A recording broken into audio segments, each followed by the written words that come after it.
अब हम देखते हैं परिसंचरण तंत्र। परिसंचरण इंग्लिश में बोलते हैं सर्कुलेटरी सिस्टम। क्या बोलते हैं इसको? Circulatory system. अब इस तंत्र के मुख्य अंग होते हैं रक्त वाहिनियां, रक्त केशिकाएं, हृदय। यहाँ पे मैं जो चित्र आप लोगों के सामने बना के रखा हुआ हूँ, पहला चित्र क्या है जो हमको रक्त के परिसंचरण को दर्शाता है, ठीक है ना। और दूसरा चित्र क्या है? हृदय का है। हृदय का आंतरिक संरचना है। जब हम ये चीज कभी कभी ध्यान दिए होंगे, है ना, जब हमको चोट लग जाती है या फिर कहीं पे हम गिर जाते हैं तो हमारे शरीर से खून निकलने लगता है, रक्त का बहाव होने लगता है ना। तो रक्त का बहाव इन रक्त वाहिनियों के कट जाने की वजह से होता है। क्लियर है? रक्त वाहिनियां मुख्यतः दो प्रकार की होती हैं, एक होती है शिराएं और दूसरी होती है धमनियां। शिराओं को हम वेन्स भी कहते हैं और धमनियों को हम लोग आर्टरीज भी कहते हैं। हम अपने जब शरीर को देखेंगे, हमारे शरीर की त्वचा को देखेंगे हम लोग, तब हमको देखो एकदम नीला रंग का जो नली होता है जो हमके त्वचा के नीचे पाया जाता है उसको हम क्या बोलते हैं? शिराएं कहते हैं। क्लियर है? धमनी जो होता है हमारे त्वचा के अंदर के भाग में स्थित होता है ना, वो जल्दी से हमको दिखाई नहीं देता क्योंकि उसका जो रंग होता है हमारे त्वचा के रंग की लाल रंग का होता है, इस चक्कर में हमको दिखाई नहीं देता, है ना। हम आपको दो उंगलियां मध्यमा और तर्जना जब यहाँ पे रखेंगे हमारे बाएं हाथ के यहाँ पे नाड़ी के ऊपर और उसको महसूस करेंगे तो हमको वहाँ पे हमको रक्त का दबाव महसूस होगा, ठीक है ना। और वहां से अपने को धक धक, ठीक है ना, धक धक वाली स्पंदन हमको महसूस होनी शुरू हो जाएगी। क्लियर है? जिसको हम लोग नाड़ी स्पंद भी कहते हैं, नब्ज कहते हैं, ठीक। 1 मिनट में हमारा जो नाड़ी है या हमारा धमनी है जितने बार स्पंदन करता है उसको हम क्या बोलते हैं? स्पंदन दर कहते हैं। क्या कहते हैं उसको? स्पंदन दर कहते हैं। एक स्वस्थ मनुष्य विश्राम की अवस्था में, ठीक है ना, एक स्वस्थ मनुष्य की विश्राम अवस्था में स्पंदन की जो दर होती है 72 से 80 तक हो सकती है, ठीक है। कहां से हो सकती है? 72 से 80 तक। यदि इससे अधिक है या इससे कम है तो उस स्थिति में क्या है, हमारा जो रक्तचाप है, रक्त दाब है, वह बढ़ जाता है या तो फिर कम हो जाता है। ये दोनों स्थिति हमारे क्या है? खतरनाक होती है और हमको डॉक्टर पर जाकर इसको चेक कराना पड़ता है। यदि हम लोग किसी भी चीज की चिंता ना करें, है ना, स्वस्थ भोजन करें, हानिकारक चीजों को ग्रहण ना करें तो हमारा रक्तचाप क्या होता है? एकदम स्थिर रहता है और हमको किसी भी प्रकार की समस्या बीमारी जल्दी से नहीं आती। क्लियर है? तो हमारे शरीर में क्या होती है, जो हृदय से क्या होती है, ऑक्सीजन युक्त जो रक्त होता है उसको धमनी के माध्यम से हमारे शरीर के विभिन्न अंगों को पहुंचा दिया जाता है।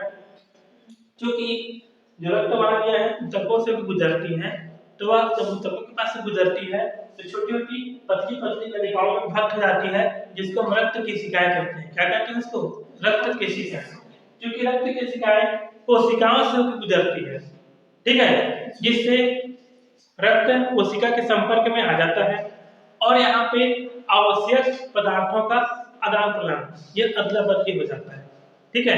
कोशिका को पोषक तत्व या भोज्य पदार्थ मिल जाते हैं, साथ में उसको ऑक्सीजन मिल जाता है, फिर वहां से उस रक्त में कार्बन डाइऑक्साइड गैस कोशिकाओं के द्वारा उसको दे दिया जाता है। किसको?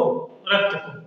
अगर रक्त कोशिकाएं आगे आती हैं तो मिलकर क्या होती है? थोड़ी सी मोटी हो जाती हैं और एक मोटी वाहिनी बना देती हैं जिसको हम क्या कहते हैं? शिरा कहते हैं। शिरा के द्वारा हमारा जो कार्बन डाइऑक्साइड जो रक्त है वो कहाँ पहुंच जाता है? तुरंत हमारे हृदय में पहुंच जाता है।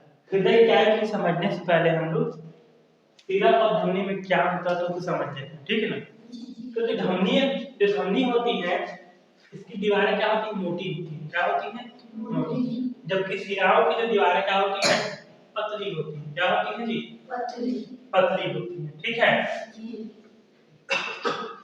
धमनी में की दीवारें, ठीक है ना, थोड़ी सकरी होती है। क्या होती है? सकरी होती है। सकरी मतलब की पतली, ठीक है। क्योंकि देखो तो ऑलरेडी मोटा है ना, तो अंदर से क्या रहेगा? सकरा रहेगा, इसमें कम स्पेस रहेगा, ठीक है। लेकिन शिराएं की जो दीवारें क्या होती हैं? चौड़ी होती है। चौड़ी मतलब उसमें ज्यादा स्पेस रहता है। क्लियर है? ठीक। धमनी में रक्त ना होने पर भी यह चिपकती नहीं है। इधर जो होता है हमारे फेफड़े के, है ना, वक्ष गुहा के बाईं ओर से होता है, बाईं मतलब कि लेफ्ट की ओर, ठीक है ना। इसका आकार क्या होता है हमारे, मुट्ठी, बंद मुट्ठी के आकार का होता है। क्लियर है? ठीक। हृदय जो होता है हृद पेशियों, किससे, हृद पेशियों से मिलकर बना होता है, ठीक है ना। हृदय जो होता है पेशी पट द्वारा दो भागों में विभक्त हो जाता है। देख रहे हैं आप लोग, कितने भागों में विभक्त हो गया है, दो भागों में, ठीक है ना, बायां भाग और दायां भाग। पुनः प्रत्येक भाग दो भागों में पुनः विभक्त हो जाता है, ठीक है ना, जिसको हम क्या बोलते हैं, आलिल बोलते हैं और नीला बोलते हैं। क्लियर है? ऊपर वाले भाग को आलिल बोलेंगे और नीचे वाले भाग को क्या बोलते हैं, नीला करते हैं, ठीक है ना। अब देखिए जो भाग हमारा क्या है, बायां ओर है, उसको क्या बोलेंगे, बायां आलिल बोलेंगे और बायां नीला बोलेंगे। और जो भाग हमारे दाईं ओर है, राइट साइड में, उसको बोलेंगे दायां आलिल और दायां नीला बोलेंगे। अब हम समझेंगे कि अब हृदय का काम कैसे होता है, ठीक है। हमने यहाँ पे देखा हृदय होता है, दिख रहा है सबको, हृदय के छोटे रूप में यहाँ पे बना है, ठीक है। तो हृदय से क्या होता है, शुद्ध रक्त। शुद्ध रक्त क्या होता है हमारा, हृदय कहता है शुद्ध रक्त को, है ना। शुद्ध रक्त किसको बोलते हैं, ऑक्सीजन युक्त रक्त क्या बोलते हैं, शुद्ध रक्त कहते हैं। तो जब हमारा हृदय ऑक्सीजन युक्त रक्त को जब बायां नीला से पंप करता है, कहां से, बायां नीला से पंप करता है, तो क्या है, हमारे यहाँ शरीर के विभिन्न अंगों को पहुंचता है, किसके माध्यम से, धमनी के माध्यम से। किसके माध्यम से, धमनी, ठीक है ना। धमनी जैसे जैसे ऊतकों में प्रवेश करती है तो उसका जाल जो वह क्या होता है, जाल की रूप में फैलती जाती है, किसके रूप में, जाल के रूप में। दिख रहा है आपको, जाल कैसे समझ में आती है, जाल की क्या होती है, फैलती जाती है और पतली होती जाती है, ठीक है ना। इन नलिकाओं, पतली नलिकाएं होती जाती हैं, इन नलिकाओं को हम क्या बोलते हैं, रक्त केशिकाएं कहते हैं। क्या कहते हैं जी, रक्त केशिकाएं।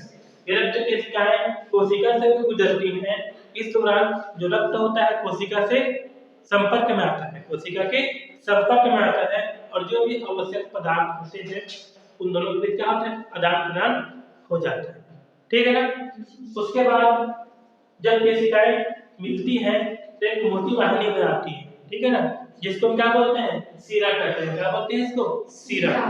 सीरा के माध्यम से जो अशुद्ध खून जो होता है, जिसमें क्या होता है, कार्बन डाइऑक्साइड गैस मिला होता है, उसको हम अशुद्ध खून कहते हैं, ठीक है ना। कार्बन डाइऑक्साइड युक्त खून या फिर अशुद्ध खून सीरा के माध्यम से हमारे हृदय में प्रवेश करता है। कहां से दिख रहा है सबको, यहां से प्रवेश कर रहा है, कहां से, यहां से, ठीक है सबको ना। तो यहां से प्रवेश करता है तो कौन सा भाग में प्रवेश करता है, हृदय के दायां आलिल भाग में, ठीक। दायां आलिल से आगे बढ़ता है और कहां पहुंच जाता है, वो दायां नीले में पहुंच जाता है, ठीक है ना। दायां नीले से होता हुआ कहां होगा, ये हमारे फेफड़े के ऊपर पहुंच जाता है, ठीक है ना। और फेफड़े में क्या होता है, जो कार्बन डाइऑक्साइड हो जाता है गैस, वो क्या होता है, फेफड़ा उसको बाहर निकाल देता है, और जब हम सांस लेते हैं तो ऑक्सीजन गैस को हमारे रक्त के साथ मिला देता है, ओके, जिसको हम शुद्ध रक्त बोलते हैं, शुद्ध खून बोलेंगे। अब ये शुद्ध खून कहां पहुंचेगा, हमारे फेफड़े में फेफड़े से होता हुआ कहां पहुंचेगा, हमारे हृदय के बायां आलिल में पहुंचेगा। कहां पहुंचेगा, बायां आलिल में। बायां आलिल से कहां जाएगा जी, बायां निलय में जाएगा। बायां निलय से क्या होता है, हृदय को पंप कर देता है, फिर से क्या होगा, पंप करने के बाद हमारे शरीर के विभिन्न अंगों में फिर से धमनी के माध्यम से वह बहना शुरू हो जाता है, ठीक है ना।